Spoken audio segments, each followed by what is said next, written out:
Everybody. Today what I wanted to do is just give you my personal experience after 1 year of taking carbon 60. And if you're not familiar with carbon 60, what it is it's a commonly known as buckyballs or Buckminster fullerenes. And what it is chemically is just carbon. It is a arrangement of atoms, carbon atoms, in roughly a soccer ball shape. And it is has to be put into some form of oil in order to be absorbed by the body. And the benefits of this come from and let me just add up front here that this isn't medical advice. This is just my personal experience with the product. It's not something that's approved by the FDA or any other large governmental organizations. It's still largely an experimental substance. It's been around for a while, and the story actually kind of explains why it's still an experimental substance for human consumption anyway. Anyway, they invented this thing called carbon 60, and they wanted to use it as an industrial lubricant because it was really slippery, and you could use it like as gear oil or something, right? But there's always tests that have to be done whenever you want to use a new substance in commercial products. So they do a toxicity study, and what a toxicity study basically is, let's get a bunch of rats, we're going to feed them this stuff and see how long it takes for them to die. And so they do this study, and they put the stuff in olive oil in order to make sure that it will be picked up by the bodies of not just pass straight through, but actually get into the bodies of the rats that they're feeding it to. And what happens is, rather than the rats dying, they live almost twice as long as rats normally would in those conditions. They literally had to, feed them so much. They had to end the study by killing the rats. They didn't die natural deaths. They had to inject them with so much of the substance that if they had injected a similar amount of water, you would have died anyway. So basically, that study suggested that not only is carbon 60 not dangerous for you, it had some kind of tremendous benefit that it was conferring to these animals in this situation. And so we've been looking into, and people around the world have been looking into, why this particular chemical shape is useful in just in your body. And so probably a lot of you are familiar with an antioxidant. And it's a little bit of chemistry, but explaining it to you, every molecule and atom in your body has a balanced state where the positive charges within the atoms and the negative charges within the atoms, the protons and electrons, are balanced. That's a balanced state that they come in. And if you, for whatever reason, if you're exposed to the wrong kind of energy, like if you pick up some kind of radiation from the sun or radiation from the environment, or you consume something that has too many electrons or protons balanced one way or the other, you can get what's called a free radical. And a free radical is basically something that is not matching that balance, that right and left, the proton and electron balance within your body. And that can be disruptive to just the functioning of your body, because if some of your molecules just out of nowhere get an extra electron or lose an electron that they would normally have, that can stop the cell within your body from doing what it would normally do. So antioxidants are everywhere. You look at any health product and it'll say crammed with antioxidants. Different foods are advertised as being good for antioxidants getting in your body. And what an antioxidant is just something that will go in your body, grab those free radicals that you don't want within your body, and then get them outside of you. And so that's what an antioxidant is. And so when carbon is a very unique atom, we're carbon-based life forms. So to put it simply, a lot of the building blocks in life are based around carbon. And part of this reason is because carbon is unique. Or not completely unique, but very unique in its position in the periodic table, in that the shells of the electron of a carbon atom will be full if it gives away 4 electrons or takes 4 electrons. So it doesn't really care if it's going to give them or take them or have something take them away. It's a very flexible atom, and that's why it can form so many different types of bonds. So what happens is carbon-60 turns out to be a very powerful antioxidant. And it's not just for that particular reason. That is one of the reasons. The other reason is that unlike other antioxidants, the carbon shell, the carbon-60 atom, is able to actually go through your cell walls. So your cells are these, on an atomic scale, a cell is still massive. It's made up of, potentially millions of atoms, right? So the cell structure has an outer wall, and normally a normal antioxidant isn't going to go through those walls. It's going to be broken down into components maybe and be used, and then something else is going to drag it inside the cell. It's not going to get in wholesale into your cell. And so where do most of the free radicals in your body come from? Well, they don't come from, I mentioned like the external sources that you can get, like radiation or just energy waves in the environment can produce free radicals.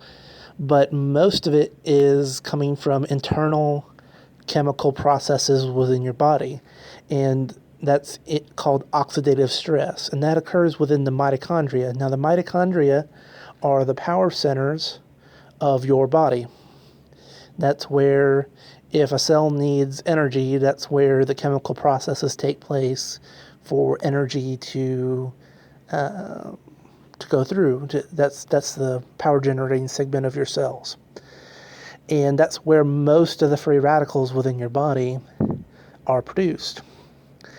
And unlike other antioxidants, the carbon-60 atom is able to go within your cell wall and actually get to the mitochondria, which is just kind of floating in the interior of the cells.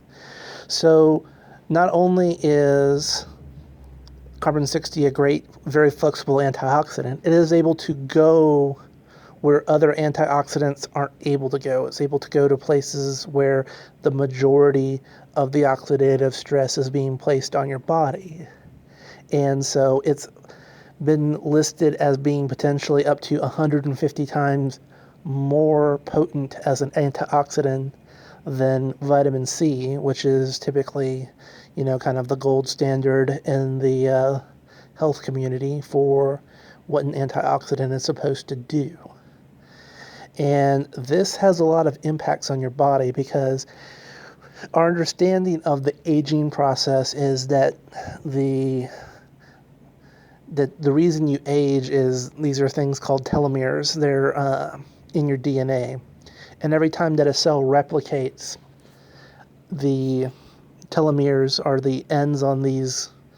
They look like chromosomes to me, but basically it's part of your cells, and it's the part that determines aging. And that once these ends are too short, the cells can no longer reproduce.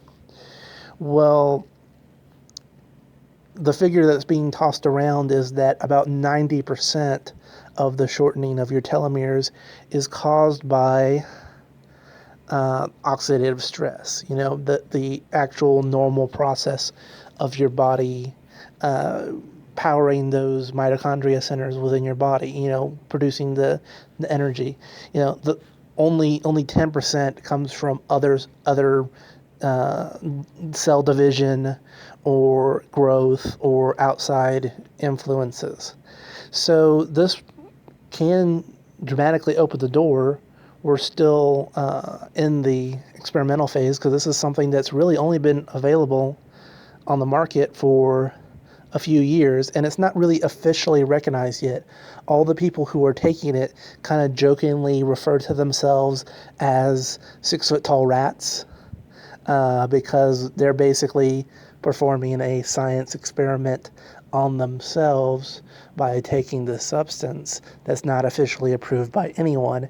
And if you want to get a little conspiracy minded, well, would the established medical community like it if a relatively affordable, something that you can take for 50 cents a day, and it ends up helping people with a lot of their health issues?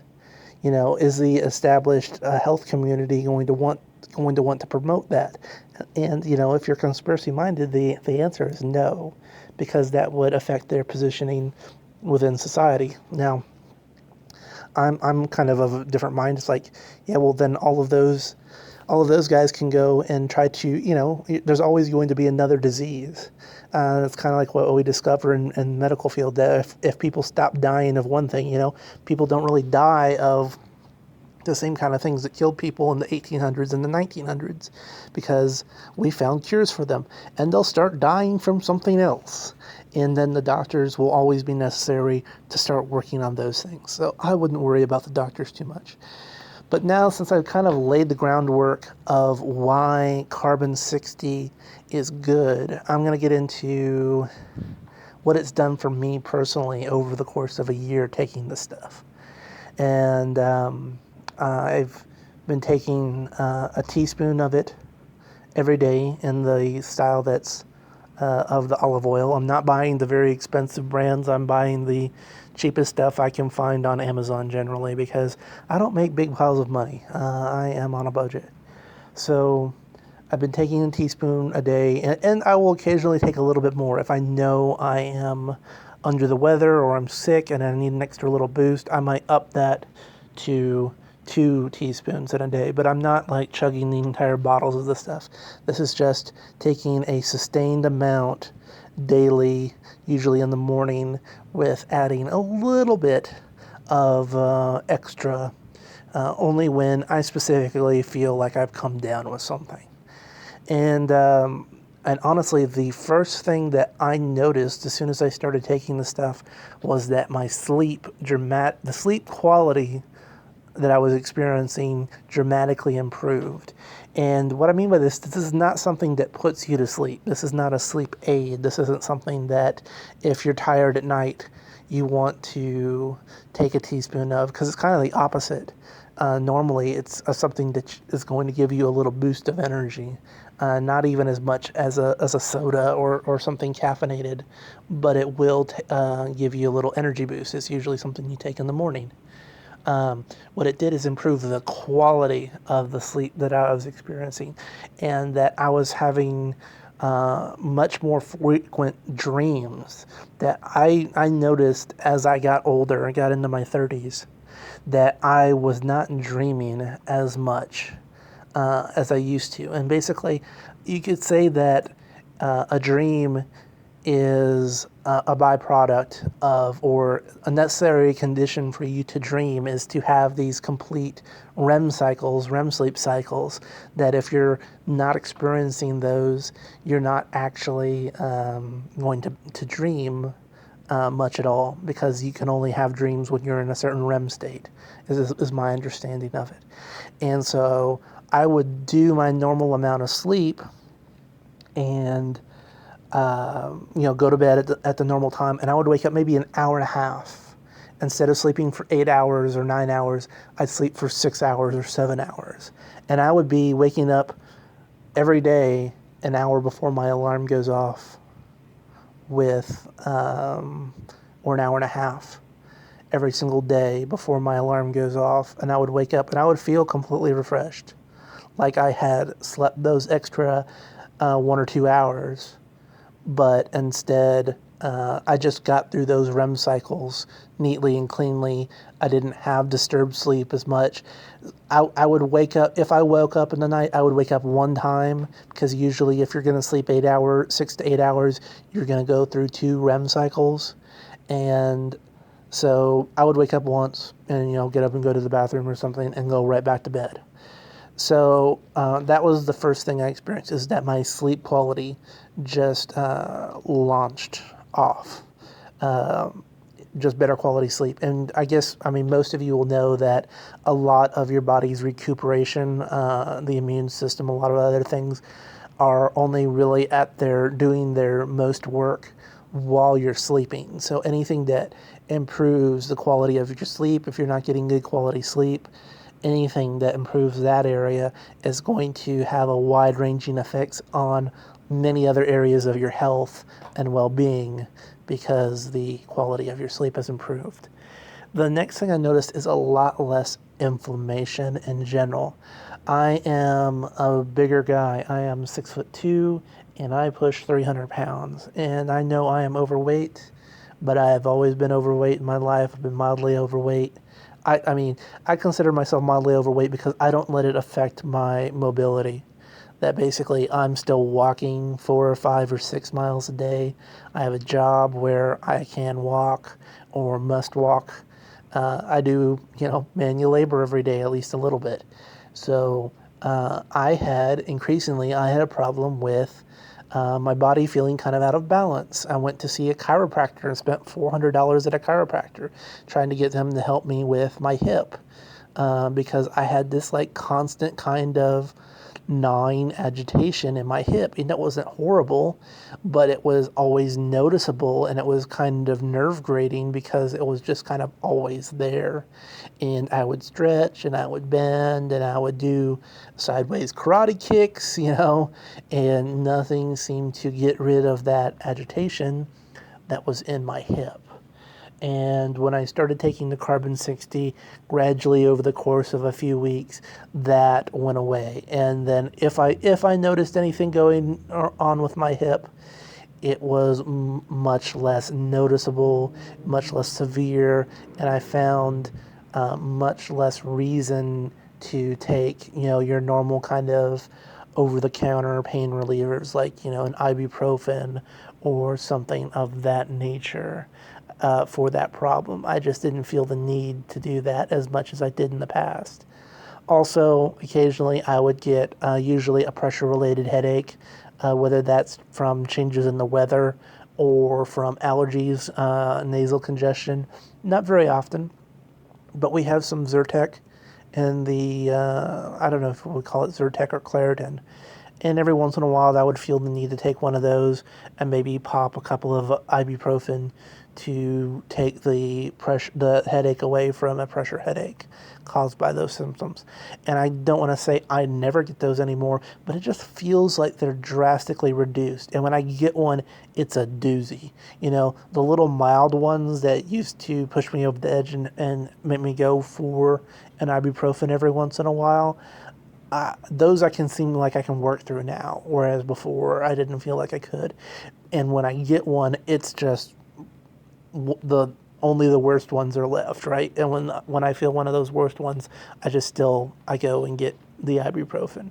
But the amount that I take has drastically reduced from points in the past, and I would never have characterized myself as a junkie on the stuff. And I can still give myself a stress headache. I can still have a bad day at work and start worrying about stuff and just give myself a headache. I'm not immortal because I take the stuff. But if I'm very confident in saying that I'm taking less over-the-counter pain relievers than I was in the past, not only for my hip, but for my allergies or allergy-related symptoms or headaches or things of that nature. Another thing is that I discovered in my 30s that I had some kind of chronic condition associated with my heart, and it's not really with my the functioning of my heart directly. Is that you have on the outside of your heart a sac that's filled with a certain amount of fluid that makes your heart pump more efficiently. And I was brought into the hospital with pneumonia is what they ended up calling it. It was an infection, and I would get these recurring infections, and I guess it's like an autoimmune response. Like when something else is going wrong with my body, if my immune system is in overdrive, then I would get this product. And if you wanted to put it in simple terms, it's inflammation. That would be also the problem with my hip and my allergies. Is that your body is turning on itself. It's inflaming. That the process of taking care of this other problem, your body is going haywire. That's what inflammation is, and it's autoimmune. And what happens is when I would have something else going on with my body, additional fluid would start getting put into this lining of my heart, and eventually would get to the point where it was negatively affecting the functioning of my heart in the most radical cases. And I would get these recurring, like maybe once every 2 to 3 times a year. And when it happened, I would be out of action for, I'd say, 2 to 3 weeks. I won't say out of action. I mean, I would still be able to go to work, but if you needed me to do hard labor, I couldn't do it, or I would be in pain constantly. I would have to take ibuprofen before I went to work and before I went to bed to get any good quality of sleep, because I would constantly feel this pressure around my heart, and it made doing any kind of hard labor just that much worse. If you wanted me to sit in front of the computer screen, yeah, I can do that and mope around all day, but I couldn't really. I was feeling it as far as my regular activities. And because this was something that recurred, I got used to it, and I knew what the symptoms were like, and I would have to actually get antibiotics. And going to the doctor in the United States, depending on your situation, I had times when I was in and out of work, and my health coverage wasn't ever the best. And then even if you have health coverage, you've got to pay your co-pays and so on and so forth. And it's really quite expensive to go to the doctor to get antibiotics so that you can more quickly take out whatever infection that I was dealing with, because I had this added complication of my heart, just making any other problems I had that much worse. And basically, the short and long of it is that since I started taking carbon 60, I still get the episodes. It's something that's probably just I'm going to have to deal with my entire life. That it's an autoimmune response in my body that when something else is going wrong with me, that extra fluid is being produced in my heart as a defense mechanism for your heart. That's what it normally is there for. But if it's over agitated and is doing it too much, it's actually harmful for you. But since taking carbon 60, I know what's going on, but it's just not as severe. I take far less over-the-counter ibuprofen or something like that while I'm dealing with the problem. And it seems to cycle much faster than it was, that I'm in far less pain than I normally would be during one of those cycles, and I recover from it faster than I normally would. We're talking about 1 week turnaround time instead of 1 month turnaround time, and I'm much more functional during that 1 week than I would have been during the worst parts of that 1 month kind of period from having an episode of that. And so this kind of has radically changed my life. I don't want to say it's radically changed my life, because I was always a trooper. I found ways to cope. I had my coping mechanisms, but now I just don't have to. I have that much more energy. I wake up refreshed in the morning. I feel I'm just less afraid and I'm less anxious and worried about my health. So I'm able to, I don't want to say take more risks, but I don't feel like if I'm pushing myself in any given situation that I'm worried about putting myself at risk as far as my body is concerned, that, oh, I might make myself sick if I push myself too hard. No, quite the opposite. Because I have done frequently when I want to do cardio exercise, I have one of these recumbent stationary bicycles. And I put something on TV or I listen to some upbeat music and I do my 30 minutes or whatever a couple times a week of exercise. And that's probably, I'm not an exercise freak. I do it because I know it's necessary. It's not my favorite thing to do. If you want to maintain your basic health, you just need to exercise every once in a while. And if the hardest thing you do is in your daily life is just normal activity, then normal activity will start feeling like hard activity. Whereas if you do something, if you get your body used to a little bit of exercise, then your day-to-day life won't feel that bad. It's a lot of it is head game stuff. So yeah, I noticed it really changed how I exercise. And like I said, I'm not an exercise freak. I'm in general out of shape and overweight. I'm just a man, and I do what I can to keep myself basically healthy and have all my functional mobility intact. And so I do my exercise bike. And usually what would happen, my normal cardio pattern is I would feel, if I felt a bottleneck, like what is keeping me from going faster? What is keeping me from going longer? And I would tell you, well, it's my lungs. I would feel like I would get a burning sensation in my lungs that I couldn't catch my breath anymore. And that was a thing before taking carbon 60 that would slow me down. It's that kind of feeling. And if I push myself too hard at any one point while taking the carbon 60, I would burn out in my lungs. And, no matter how fast I was breathing in and out, it didn't really matter. I needed to stop because there was something in my lungs that was keeping me from doing the in and out. And my unscientific guess would be inflammation. That if, something along the lines of a mild case of asthma, I especially noticed this in cold weather, that I could not just go out in very cold, dry weather and get that cold, dry air into my lungs because it would set me off immediately.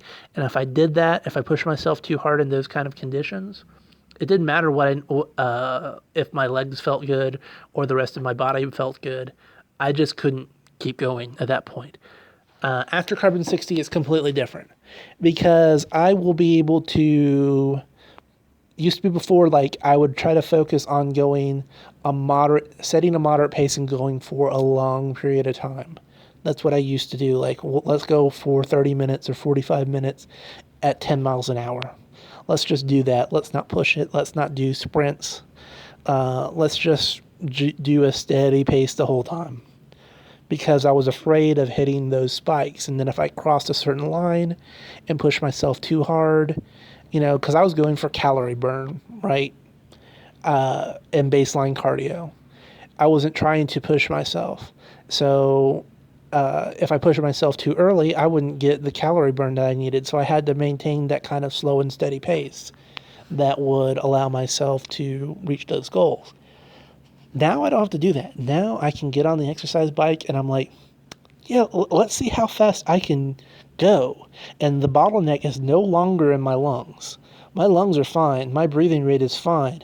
I can't breathe anymore to get, my lungs are not hurting. It's not when I hit that wall and my body says stop, it's not my lungs that are telling me to stop. It's my legs. It's something within, I'm cramping up. There's something within my legs. I'm not getting enough blood flow. I'm not getting enough oxygen to my legs anymore.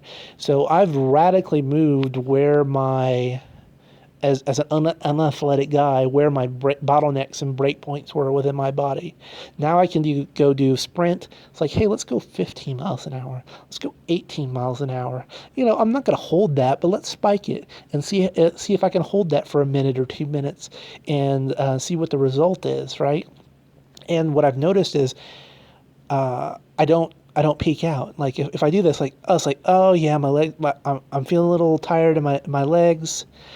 I better pull off. So let's go back down to a resting rate, and you go back down to almost nothing, but for a very short period of time, and then get back up to kind of like a cruising speed, 6, 7, 8 miles an hour, just getting up there. And then I'm like, yeah, now I'm back to 10 miles an hour.